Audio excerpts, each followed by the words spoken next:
Good morning guys, आप सबका business mind YouTube channel में भरपूर स्वागत है। आज हम बकरी पालन कैसे करें इस विषय पर विस्तार पूर्वक चर्चा करेंगे। तो चलिए शुरू करते हैं। पशुपालन एवं डेयरी विभाग के अनुसार देश में बकरियों की कुल संख्या 148 मिलियन है। पूरे विश्व की कुल बकरियों का 20% भाग भारत में मौजूद है, जो एक विशाल संख्या है। ये एक ऐसा बिजनेस है जो कम निवेश में शुरू होता है और अधिक लाभ देता है। बकरी पालन एक बहु उपयोगी बिजनेस है जो मानव के साथ साथ पर्यावरण के लिए भी उपयोगी है।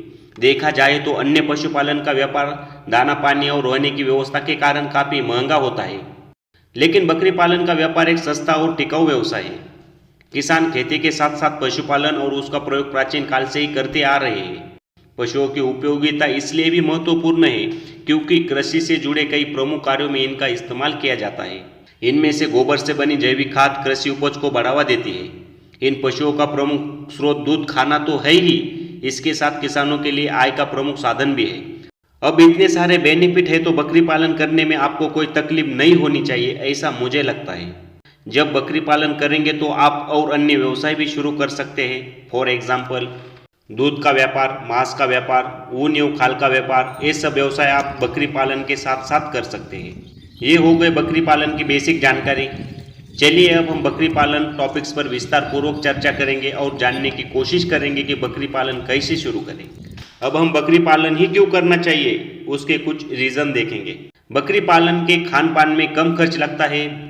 बकरियों के स्वास्थ्य पर ज़्यादा खर्च नहीं होता। बकरी मांस की मांग काफ़ी ज़्यादा होती है। बकरी का दूध काफ़ी लाभकारी होता है। इस बिजनेस को छोटी सी जगह पर शुरू कर सकते हैं। बिजनेस में ज़्यादा मजदूर की ज़रूरत नहीं होती। इस बिजनेस को कम कीमत पर शुरू कर सकते हैं। कमर्शियल गॉट फार्मिंग में काफ़ी अच्छी खासी कमाई होती है। एक बकरी एक बार में 2 या 3 बच्चों को जन्म देती है। बकरियों को रहन सहन के लिए अच्छा और महंगा शेड बनाने की कोई ज़रूरत नहीं होती। किसान को ऑलरेडी बकरी पालन की जानकारी होती है, इस वजह से किसान को बकरी पालन करने में ज़्यादा दिक्कत नहीं होती। अब हम निवेश के बारे में बात करेंगे। आप कितनी बकरियों से ये व्यवसाय शुरू करते हैं, उस आधार पर आपको लागत लगेगी। मैं आपको पहले ही बता देता हूँ कि आपको इस व्यवसाय में शुरुआत में अच्छी खासी लागत लगने वाली है। अब हम लागत एग्जाम्पल के तौर पर देखेंगे। समझो आपने 10 बकरियाँ और एक बकरे से शुरुआत की। एक बकरी हमें आज के बाजार भाव के हिसाब से 15,000 में मिल सकती है। मैं महाराष्ट्र की बात कर रहा हूँ, आप अपने राज्य के हिसाब से बाजार भाव देख लेना। मैं आपको यहाँ सिर्फ एग्जाम्पल के तौर पर बता रहा हूँ। एक बकरी की प्राइस समझो 15,000 है तो 10 बकरियों की प्राइस 1.5 लाख हुई, और एक बकरे का प्राइस 15,000 समझो। 10 बकरियां और एक बकरे की प्राइस मिलाकर 1,65,000। बकरियों की कुल कीमत 1,65,000 हुई।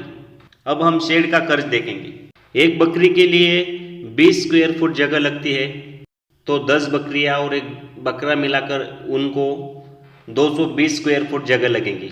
शेड आप किस तरह से बनाते हैं उस पर आपकी लागत डिपेंड होगी। आपने शेड लकड़ी का बनाया तो लागत कम होगी और मेटल का बनाया तो लागत ज़्यादा लगेगी। ब्रॉडली 10 बकरियां और एक बकरे का शेड 20-25 हज़ार में बन सकता है। बकरियां और शेड की कुल मिलाकर लागत आपके पास 2 लाख के आसपास होनी चाहिए। अब हम शेड के बारे में बात करेंगे।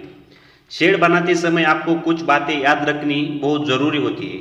शेड की ऊंचाई कम से कम 9 या 10 फीट होनी चाहिए।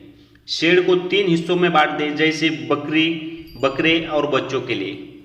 इसके चारों ओर बाउंड्री वॉल होनी चाहिए। अब हम बकरियों के नस्ल के बारे में जानेंगे। भारत में लगभग 20 मुख्य बकरियों की नस्लें पाई जाती हैं। इन बकरियों की नस्लों को उत्पादन के आधार पर 3 भागों में बांटा गया है। दुधारू नस्लें, इसमें जमुनापारी, सुरती, जमरखाना, बर्बरी और बीटल आदि नस्लें शामिल हैं।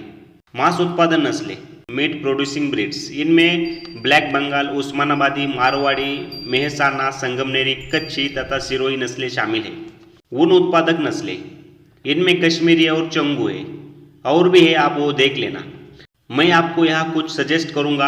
आप अपने यहाँ के वातावरण के अनुसार ही बकरियों के नस्लों का चयन करना, और आपको देखना चाहिए कि कौन सी नस्लों को आपके यहाँ का इन्वायरमेंट सूट होता है।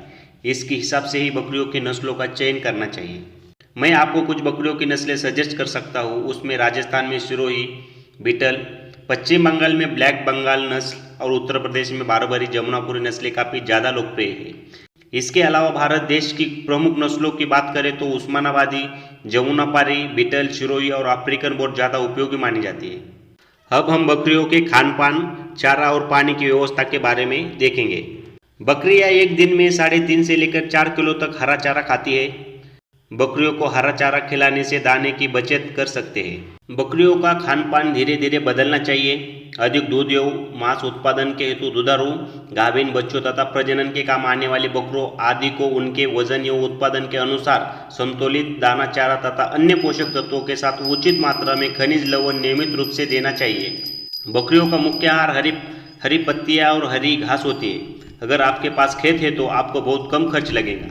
इसके अलावा आप बकरियों को चुन्नी और चोकर भी खिला सकते हैं।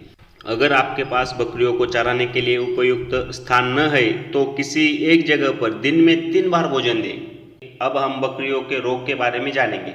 देसी बकरियों में मुख्यतया मुंह पका, गुरपका रोग के साथ पेट में कीड़ी और खुजली की समस्या होती है। ये समस्याएं प्राय बरसात के मौसम में होती है। इसके अलावा भी कई ऐसी बीमारियां हैं जो बकरियों में होती है। तो आइए जानते हैं इन बीमारियों के बारे में। एंथ्रेक्स रोग, ये रोग बकरियों के साथ साथ व्यक्तियों में भी फैलता है, इसलिए इसका इलाज आवश्यक है। इसका टीका 4 से 6 महीने की उम्र में और फिर हर साल लगाना चाहिए। गॉट पॉक्स, ये भी एक बेहद खतरनाक बीमारी है जिसके बचाव के लिए 3 से 4 महीने की आयु में टीका लगाया जाता है। इसके बाद ये टीका प्रतिवर्ष देने की ज़रूरत होती है। अफारा, इस बीमारी में बकरियां तनाव में रहना शुरू कर देती है। वो लगातार अपने दांतों को पीसती रहती है और मांसपेशियों को हिलाती है। इस बीमारियों के उपचार के लिए सोडा बायोकार्बोनेट देना चाहिए। मुंह और पाँव के रोग, ये रोग मुंह और पाँव से संबंधित होता है जिसके लिए एफएमडी का टीका लगाया जाता है। ये टीका बकरियों को 3 से 4 महीने की उम्र में और उसके बाद प्रति 6 महीने के अंतराल में लगाया जाता है। जब भी आप बकरी पालन शुरू कर रहे हैं तब आपने बकरी पालन का पंजीकरण अवश्य कर ले, क्योंकि आपने पंजीकरण किया तो आपको जो भी सरकारी योजना है वो आप उसका लाभ उठा सकेंगे। आप बकरी पालन बड़े स्तर पर कर रहे हैं तो आपको प्रशिक्षण लेना ज़रूरी है। लेकिन हमारे जो किसान भाई हैं जो छोटे स्तर पर बकरी पालन कर रहे हैं उनको कोई प्रशिक्षण लेने की कोई ज़रूरत नहीं है, क्योंकि उनको ऑलरेडी बकरी पालन के विषय में मालूम होता है। जब हम बकरी पालन शुरू करेंगे तब हमें कुछ सावधानियों का ध्यान रखना बहुत ज़रूरी है। बकरियों को चारे के साथ समय समय पर अल्बेंडाजोल की गोलियां खिलाएं जिससे पेट के कीड़े मर जाएं। बकरियों को स्वस्थ रखने के लिए समय समय पर टीकाकरण करवाएं। शेड की साफ सफाई अवश्य रखें और नियमित अंतराल में धोते रहिए। बकरी एक ऐसा जानवर है जो फसलों को अधिक नुकसान पहुंचाती है, इसलिए खेत में फसल होने की स्थिति में विशेष रखवाली करनी पड़ती है। अब हम बिजनेस मार्केटिंग के बारे में जानेंगे। बकरी पालन के लिए कोई ज़्यादा बड़े स्केल पर मार्केटिंग की कोई ज़रूरत नहीं होती, क्योंकि बकरियों की डिमांड बढ़ रही है और अपने देश की भी जनसंख्या रॉकेट के स्पीड से बढ़ रही है। इसकी वजह से बकरियों की डिमांड फ्यूचर में भी बढ़ने वाली है। बस आज की वीडियो में इतना ही। वीडियो पसंद आया तो लाइक, शेयर और सब्सक्राइब करना ना भूलें। जय हिंद, वंदे मातरम।